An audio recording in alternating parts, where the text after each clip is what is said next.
Hello दोस्तों, क्या हाल चाल। आज हम बात करेंगे चैप्टर नंबर 21 ओम का नियम, विशिष्ट प्रतिरोध, प्रतिरोधों एवं सेलों का संयोजन। अब ये चैप्टर तो काफी ज्यादा बड़ा है, इसलिए इसकी पूरी थ्योरी तो नहीं पढ़ पाएंगे। बाकी सब में भी पूरी नहीं हो पा रही थी, लेकिन 70% कवर हो जा रही थी। इसमें तो पूरा तो नहीं थ्योरी कवर करेंगे, क्योंकि चैप्टर बहुत बड़ा है। उसके लिए 2 वीडियो बनने पड़ते हैं। अगर आप लोग कमेंट करिएगा तो मैं वीडियो बना दूंगा, नहीं तो फिर क्वेश्चंस लगवाएंगे। बाकी ओम का नियम वगैरह थोड़ा बहुत बता दे रहे हैं। अब इस चैप्टर की सबसे पहली हेडिंग है विद्युत धारा का मापन। अब विद्युत धारा का मापन जिस उपकरण से किया जाता है उसका क्या नाम है? अमीटर।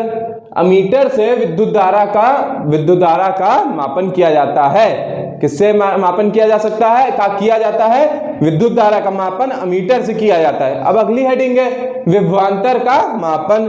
अब विभवांतर का मापन किससे किया जाता है?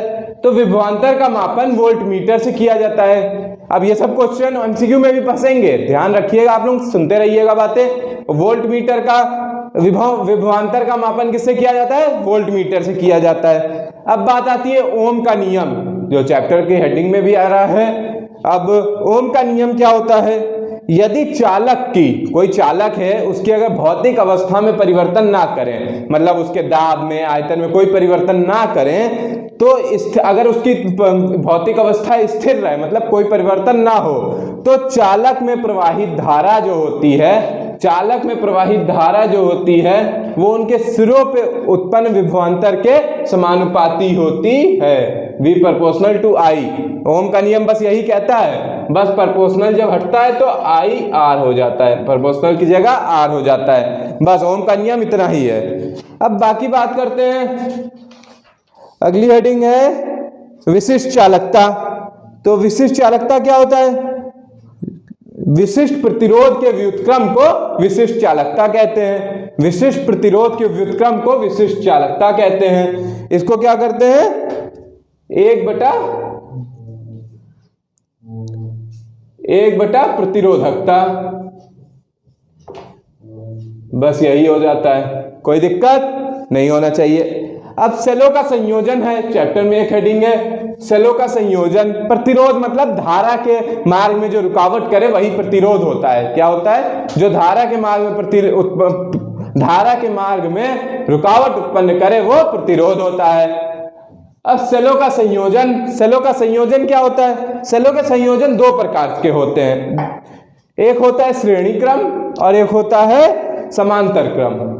अब जैसे वो डायग्राम वगैरह जब आएगा कि ऐसे ऐसे, फिर ऐसे कहीं कहीं चेंज हो जा रहा है, और कहीं कहीं ऐसे 2 तार निकले, कट लग गए, यहाँ हुआ, फिर ऐसे निकल गया, एक यहाँ हो गए, मतलब कहाँ उसमें मोड़ वगैरह आ रहा है। ये सब इतना डिटेल पढ़ने की जरूरत नहीं है। न्यूमेरिकल में आएगा वो मैं करवा दूंगा, और 22 तारीख के बाद जो न्यूमेरिकल लगेंगे उसमें यही सब न्यूमेरिकल लगने ही है, टफ। चलिए अभी के लिए इतना जानिए। सेलों का संयोजन, सेल कितने तरह से, सेलों का संयोजन की कितनी विधियां हैं? 2 विधियां हैं, एक श्रेणी क्रम, एक समांतर क्रम। अब किरचॉफ का नियम बहुत जरूरी चीज है। किरचॉफ के 2 नियम है। पहला नियम क्या है? इस नियम के अनुसार किसी संधि पे मिलने वाली समस्त धाराओं का बीजगणितीय योग 0 होता है। मान लीजिए यहां से ये 2 आ रही हैं और यहां से ये 2 निकल जा रही हैं। यहाँ 1 2 3 कितना हो गया? 3 2 5 1 6, तो 3 निकल गई, तो मतलब बराबर है। किसी संधि पर, ये संधि हो जाएगी बीच वाली, किसी संधि पर मिलने वाली समस्त धाराओं का बीजगणितीय योग 0 होता है। अब एक और इसे आवेश संरक्षण का नियम कहते हैं। ये चीज फंसेगी एमसीक्यू में कि किरचॉफ के पहले नियम को क्या किस नाम से जाना जाता है? आवेश के संरक्षण के नियम से, और दूसरे को किस नाम से जाना जाता है? दूसरे नियम को ऊर्जा के संरक्षण के नियम मतलब पे आधारित है। अब दूसरा नियम क्या है? किसी बंद लूप पर वोल्टेज नियम से भी जाना जाता है कि इस नियम के अनुसार किसी बंद लूप में होने वाले विभव परिवर्तन का बीजगणितीय योग 0 होता है। ये भी चीज अभी जब हम लोग न्यूमेरिकल लगाएंगे कवर करेंगे। बाकी व्हीटस्टोन सेतु वगैरह ये सब अभी नहीं बता रहे हैं, क्योंकि ये चीज ज्यादा नहीं फंसना है। अब आते हैं अपने क्वेश्चन पे। पहला क्वेश्चन क्या है? ओम के नियम के अनुसार विभवांतर और धारा में सही संबंध है। ओम के नियम के अनुसार अभी मैंने बताया कि अगर उसकी भौतिक अवस्था में परिवर्तन ना हो तो उसमें प्रवाहित धारा तथा उनके सिरों पर उत्पन्न विभवांतर एक दूसरे के समानुपाती होते हैं। तो ये तो 1/r हो गया, तो मतलब ये तो मतलब I/r है, तो ये तो होना ही नहीं है, क्योंकि ये तो v प्रोपोर्शनल टू v बराबर IR निकला था ना, नहीं तो v प्रोपोर्शनल टू I, तो क्या हो जाएगा पहला वाला। अगला देखते हैं, कूलाम प्रति सेकंड बराबर है, जो कूलाम प्रति सेकंड ये तो मात्रक है, अब ये किसके बराबर है, एम्पियर के कि ओम के, तो ये है एम्पियर के बराबर। ये सब चीजें भी अगर टाइम बचेगा तो एक मात्रक का वीडियो ये सब चीजें बना देंगे कि एक नजर देख लीजिएगा, वो टाइम बचने के ऊपर है। कूलाम प्रति सेकंड बराबर है एम्पियर के, ये सब चीजें याद करते रहिए, स्क्रीनशॉट लेते चाहिए। किरचॉफ का दूसरा नियम आधारित है, अभी मैंने आप लोगों को पढ़ाया था किस पे, पहला नियम आवेश संरक्षण पर और दूसरा ऊर्जा संरक्षण पर, तो ये क्या हो गया ऊर्जा संरक्षण पे। अब ये न्यूमेरिकल I का मान ज्ञात करो, I मतलब धारा का मान ज्ञात करें, इसमें किरचॉफ का पहला नियम लगेगा। सॉल्व करते हैं।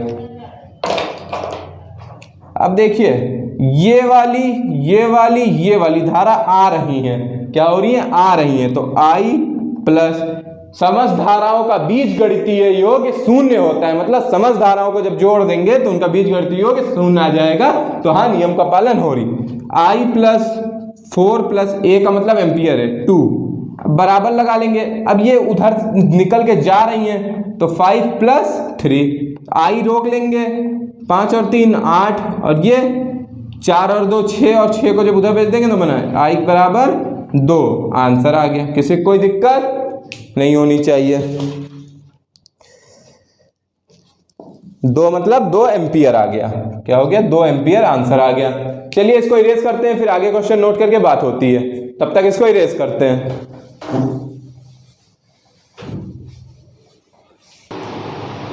चलिए अब अगला क्वेश्चन देखते हैं, विद्युत धारा का मापन करते हैं। सबसे पहली हेडिंग ही मैंने पढ़ाया था, विद्युत धारा का मापन अमीटर से करते हैं और विभवांतर का मापन वोल्ट मीटर से करते हैं। चलिए एक एमसीक्यू थोड़ा मतलब ऑप्शन लिखना मैं भूल गया हूँ, लिख लेता हूँ पहले।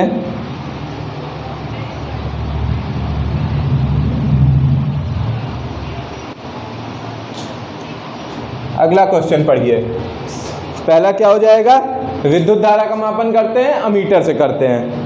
अब सेलों का संयोजन कितनी विधि से होता है, 2 से कि 7 से, कितनी सेलों का संयोजन 2 विधि से होता है, एक श्रेणी क्रम और एक समांतर क्रम, तो कितनी 2 विधियों से होता है। बाकी इस समय मैं नॉर्मल एमसीक्यू लगवा रहा हूँ कि हमारी थ्योरी वाले पार्ट कंप्लीट हो जाए, बाकी जो 22 तारीख के बाद न्यूमेरिकल लगेंगे वो काफ़ी टफ लगेंगे, अपने आप मतलब लगेंगे, उसको ईजी तरीके से बताऊंगा, लेकिन वो फिर ईजी नहीं लग पाएंगे। अभी ये कि इसलिए लगवा रहे हैं सब कि थ्योरी वाले पार्ट कवर हो जाए। किसी सेल के विद्युत वाहक बल, और उसमें यह रहेगा कि किसी भी चैप्टर का न्यूमेरिकल कहीं से भी उठा लिया जाएगा, कि अब ये थोड़ा एक सीक्वेंस में पढ़ना है, तब तो इधर उधर से पेपर में आना है। कितना सेलों का संयोजन कितनी विधि से, 2 विधि से होता है, हो गया।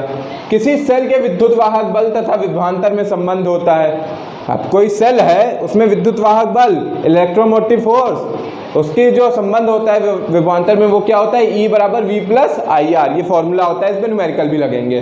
अब आगे देखते हैं, विभवांतर का मापन करते हैं। अभी मैंने बताया था अमीटर का धारा से और विभवांतर का वोल्ट मीटर से। चलिए 8 क्वेश्चन हो गए, 2 क्वेश्चन और बचे हैं, इसको इरेज कर लें फिर बात होती है, तब तक इसको इरेज करते हैं, इरेज कर लेते हैं, तब तक इसको फिर और क्वेश्चन नोट होते हैं।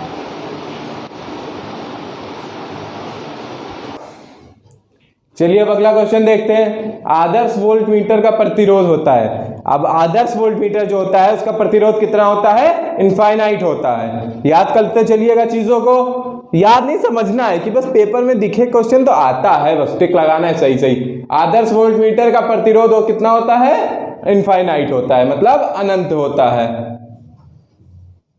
चलिए अब किरचॉफ का पहला नियम आधारित है, किरचॉफ का दूसरा नियम अभी हम लोग इसी क्वेश्चंस में किए हैं, ऊर्जा के संरक्षण पर आधारित है।